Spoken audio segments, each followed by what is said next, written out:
선생님, 미생물 효소 찜질에 많은 사람이 입욕을 하는데 위생적으로 괜찮은가요? 많은 분들이 다중시설이라 위생적 문제에서 걱정을 하실 것입니다. 저 역시 대중탕에는 비위생적인 관계로 입욕을 꺼려 합니다. 그러나 미생물 효소 찜질을 이해하고 나면 위생적이라는 생각이 드실 것입니다. 대중탕의 온탕의 온도는 38도씨, 온도가 가장 뜨거운 곳인 열탕이 43도인 것으로 알고 계실 것입니다. 여기서 특징은 모두 45도를 넘지 않는 것입니다. 균이 사는 온도별 영역은 저온균 20도 미만, 중온균 20에서 45도 미만, 고온균 45도에서 60도 미만, 60도 이상은 초고온균이 사는 온도 영역입니다. 그런데 병원성 세균은 20도에서 45도 미만의 종균에 해당이 됩니다.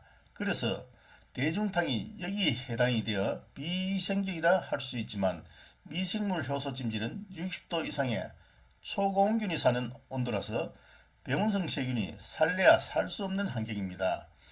생활 속 예를 들자면 보온밥통의 온도가 제품마다 차이는 있겠지만 65도에서 70도 사이입니다. 보온밥통의 밥은 수분이 없어 말라지지 부패하지 않습니다. 그래서 많은 사람이 입욕을 하지만 미생물 효소 찜질은 위생적으로 안전합니다. 선생님, 그래도 안에서 땀을 흘리고 하는데 비위생적이지 않나요? 다들 그렇게 생각할 수 있습니다. 그러나 효소통 안에 있는 미생물이 분해를 합니다. 설명을 좀 더 깊게 드리자면 욕조 한 개에 한 달 미생물 먹이로 30kg 미강을 약 4포 120kg을 줍니다. 그러나 한 달 손님이 묻혀서 나오는 양은 30kg 한 포만 나오고 있습니다. 그럼 미강 3포 90kg이 사라지는 것이 아니라 미생물이 분해하여 버리는 것입니다. 미생물 효소 찜질에는 몇 가지의 배양된 미생물이 있는데 그 중 하나인 화산이나 온천에서 생존하는 테르모파일러스라는 균으로 산화 처리에 사용될 수 있는 미생물입니다. 그래서 손님께서 흘리신 땀은 미생물이 다 분해해 버리는 것입니다. 그러나 손님들이 안에서 몸에 묻은 효소를 털면 시각적으로 비위생적으로 보이니 밖에서 털게 하는 것입니다. 참고로 태안에 기름 유출된 사고가 있지요. 그런 벙커시유를 먹는 미생물도 있고 금속을 먹는 미생물도 있습니다. 선생님, 미생물 효소 찜질의 뜨거운 열은 무엇으로 데우나요? 미생물 효소 찜질은 기름이나 가스, 전기를 일절 사용하지 않고 오로지 미생물이 발생하는 열로서 온도를 냅니다. 호기성 발효라서 매일 먹이를 주고 뒤집어줘야 또한 열이 발생을 합니다. 그리고 당사에서 배양되어 있는 여러 미생물 중 하나인 테르모팔레스 미생물은 약 12시간에 자기와 같은 미생물을 만들어냅니다. 이러한 인간에게 유용한 미생물이 생겨나면서 활동하는 열 에너지를 만들어 이를 인간이 이용하고 있습니다. 그러한 관계로 일반 열 에너지에서 나온 파장과 달리 체온을 10부까지 올릴 수 있는 살아있는 열인 것입니다. 미생물 효소 찜질에 입욕할 시 옷을 벗고 하는 것이 더 효과적이지 않을까요? 옷을 벗으시고 하면 관리적 측면에서도 굉장히 효율적입니다. 무슨 말이냐면 빨래가 줄어든다는 것입니다. 효소가 묻은 빨래는 일반 빨래와 달리 굉장히 빨기가 힘듭니다. 여성이 입는 원피스 20벌이면 헹구는 데만 약 1시간이 소요가 됩니다. 그럼에도 옷을 입고 하는 이유는 효소 찜질에 올리는 어떤 재료가 효능을 주는 것이 아니라 강한 열, 신부를 때울 수 있는 지속적인 열이 효능을 가져줍니다. 그러기에 다른 영업장은 열이 약해 조금이라도 열을 더 전달하고자 옷을 벗고 하는 경우가 있지만 당 매장의 경우 충분히 열 전도가 이루어지고 옷을 벗고 할 시 서로 간의 겹념증을 피하고자 옷을 입고 합니다. 미생물 효소 찜질은 왜 15분을 하나요?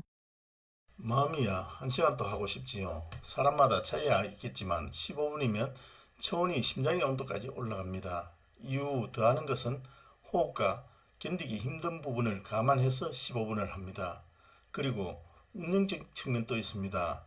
자연열이란 것과 면적을 많이 차지하기에 욕조에서 할 수 있는 사람의 수 그리고 비용 이러한 것과 함께 고려하여 15분이란 시간이 설정되었습니다.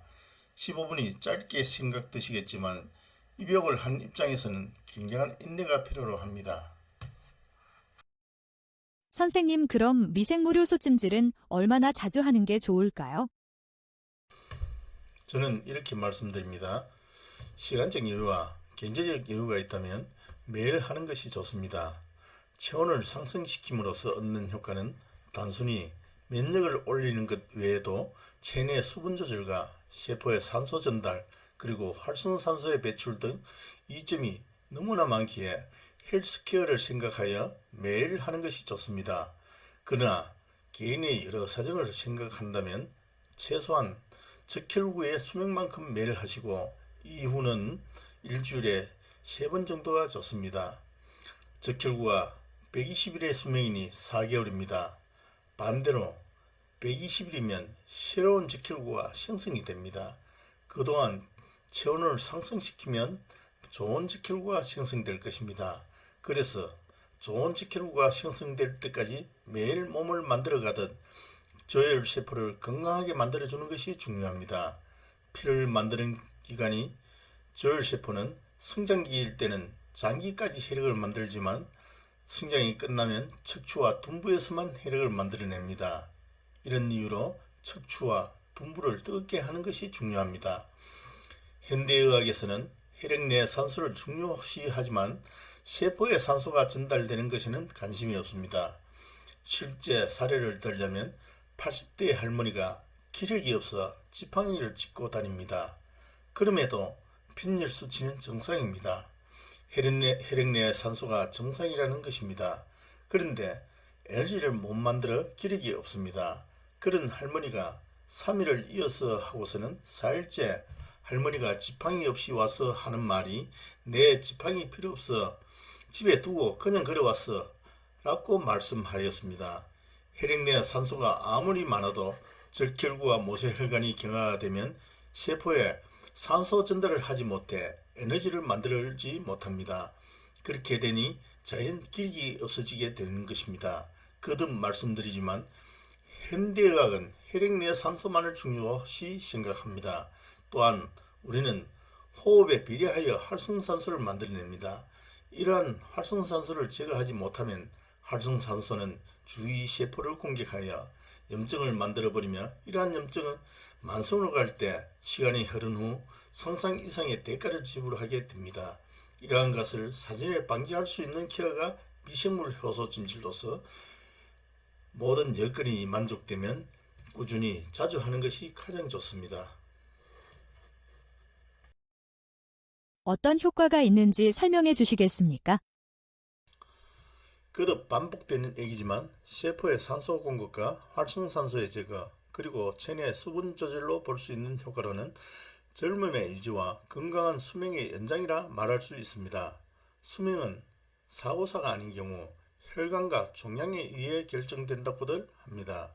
이런 혈관에 탄력이 생기고 건강해져서 세포에 산소를 충분히 공급하고 체온이 상승함으로써 P53 유전자가 활성화되어 종양 발생을 억제를 합니다. 이렇게 되니 당연히 건강한 삶이 유지될 것입니다. 모든 질병이 세포의 산소 전달의 문제와 과도한 활성산소에서 시작됩니다. 대표적인 사례로 당뇨 환자들에게 발생되는 실명, 신경 손상으로 인한 족부절단, 그리고 신장기능장애 이런 현상들이 앞에서 밝힌 세포의 산소 공급과 활성산소 때문입니다. 이처럼 세포의 산소 전달의 문제와 과도한 활성산소는 모든 질병을 불러올 수 있기에 이를 미연에 방지하고 개선하는 것이 미생물 효소 찜질로 체온을 상승시키는 것입니다. 암 환자들이 미생물효소 찜질을 하면 특히 좋은 이유가 있나요? 암 환우분들이 치료의 선택을 자연 치유의 길을 갈 것이냐 아니면 항암이나 방사선을 선택할 것이냐를 두고 한 번쯤 고민할 수 있습니다. 하지만 어떤 선택을 하시더라도 체온 상승을 하는 치료법은 선택이 아닌 필수로서 반드시 하셔야 합니다. 자연 치유에서 체온 상승은 왜 중요한지 언급하지 않아도 우리가 음식을 먹지 않고 살 수가 없다는 표현처럼 그렇게 인식을 하니 이 설명에서 제의를 시키겠습니다. 항암제나 방사선은 암세포 내에서 산화물을 만들고 이 산화물이 암세포를 살해합니다. 이러한 산화를 이루기 위해서는 항암제나 방사선이 투여된 곳에 산소 공급이 반드시 이루어져야 합니다. 그런데 암은 정상세포에 비해 너무 빠른 속도로 분열을 하여 성장을 하다 보니 혈관 형성이 비정상적이라 할 수 있으며, 또한 혈관 형성도 제대로 되지 않아 암세포에 원활한 산소 공급이 이루어지지 않고 있습니다. 이러한 암조직의 혈관을 확장시키고 산소를 넣기 위해서는 깊은 열로서 몸을 뜨겁게 하고 혈을 순환시켜야 하므로 혈관 확장을 도울 수 있습니다. 암은 우리 몸속 깊은 곳에 있습니다. 가벼운 열로 혈관 확장을 도울 수 없습니다. 미생물 효소 찜질처럼 깊은 열로서 체온을 상승시킬 때 암세포에도 혈관 확장과 산소 전달을 할 수 있습니다. 여러분이 생각하기에는 하나의 암세포 내 세포는 같은 암이기에 똑같다라고 생각할지 모르나, 실제 그 안에는 분열이 빠른 세포, 느린 세포, 그리고 정지한 세포, 이렇게 하나의 암세포 속에서도 여러 종류의 세포가 함께하고 있습니다. 이러한 암의 한 조직 안에서도 여러 종류의 세포가 함께하고 있는데, 항암제는 분열이 빠른 세포의 성장을 억제하고 산화시키는 역할을 하고 있습니다. 이에 반해 같은 조직 내에서도 분열이 느리고 정지한 암세포를 산화시킬 수 있는 방법은 새로운 혈관 확장을 통해 산소의 공급만이 가능하며, 이렇게 하여야만이 암이 사멸될 수 있습니다.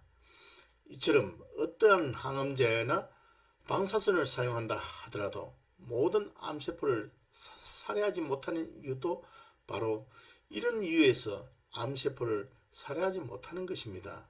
즉, 한 조직의 암세포 안에서도 분열을 하는 암세포가 있는 반면, 분열하지 않거나 서서히 분열을 하는 암세포는 항암제로서의 효과를 가지지 못합니다.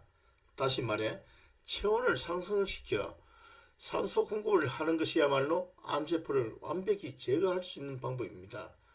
아울러 체온이 상승하면 악성 T세포인 p53 유전자의 활성도가 올라가 더욱 암을 효과적으로 살해할 수 있는 환경을 제공할 수 있습니다. 그럼에도 불구하고 많은 암 환우분들은 체온의 중요성을 간과하고 다른 면역을 올리는 약이나 주사제, 기능식품에 대해서는 신경을 다해 찾아다닙니다. 체온은 가장 기초적인 주춧돌과 같이 중요합니다. 공부를 잘하려면 기초가 중요하듯 암을 치료하려면 기초인 체온과 영양이 중요합니다. 면역이 암세포와 싸우는 데 중요하듯 체온이 떨어지면 면역의 기초가 무너져 버립니다. 이는 일본의 면역학 박사 아보가드로가 밝혔듯이 체온을 1도 올리면 면역이 500% 올라가는가 하면 1도가 떨어지면 면역이 30%가 떨어집니다. 우리의 몸이 따뜻해지면 부교감 신경이 활성화됩니다. 부교감 신경이 활성화되면 임파구가 활성화되면서 면역이 올라가게 됩니다. 즉, 대다수의 암 환자분들이 일반인에 비해 1도에서 1.5도가 낮은 저체온이 대다수입니다. 이런 분들이야말로 되도록 반복적으로 부교감 신경을 활성화시킬 수 있는 좋은 방법이 자연치유센터의 미생물 효소 찜질입니다. 암이 하루아침에 생긴 병이 아니듯 부교감 신경을 하루 2번씩 자극하여 체온을 상승시켜 주므로 면역을 정상화시켜 주는 것이야말로 내 몸의 기초를 가장 완벽하게 교정시켜 주는 것입니다. 암은 오랜 기간 동안 잘못된 생활 습관으로 인해 만성염증에서 생존을 하기 위해 단세포로 거듭난 생명체입니다. 내 몸을 따뜻하게 사랑할 때 암은 다시 다세포 생명체로 거듭납니다.